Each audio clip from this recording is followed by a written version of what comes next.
Hətdən nə xəbər var? Atışma olub. Sərhəd bozanı tutdular. Birini tutublar, o birisi çıxıb aradan.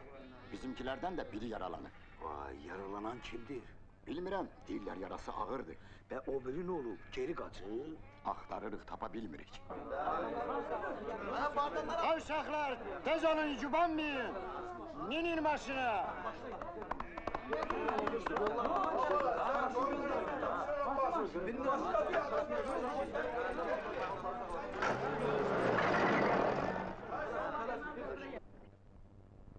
Fərrux hanım, Bilmirəm. starşına nə olub?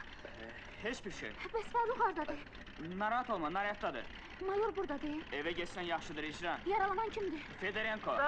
Bu saat gəlirəm. İndi evə getkinə, söhbət vaxtı deyil. Haray kız, Federenko'nun yanına. onu narahat etmeye olmaz. Bircə dəqiqəliyə. Olmaz bacım.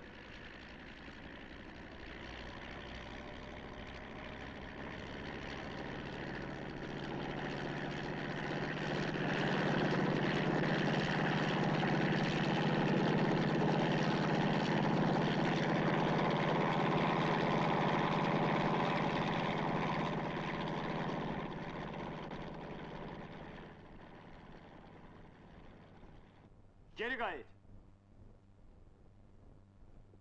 Qayıt deyirsən, qaydım da.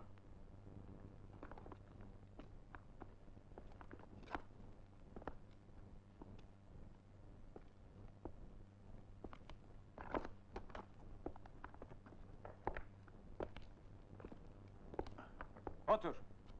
Ha? Otur.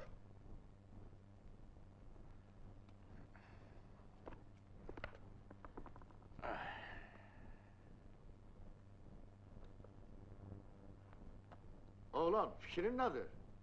Sənə dəxli yoxdur. Axı yağış yağacaq. Qorxma, sətəlcəm olmazsan. Sen öyle bilirsen ki, onlar bizi tapacaklar. Ay taptılar ha. Kimin aklına gelebilir ki biz buradayız? Lap yana gelse de. Ne faydası? Buranın bir yolu vardı. O da uçuldu gitti. Yaman yerde akşamladık.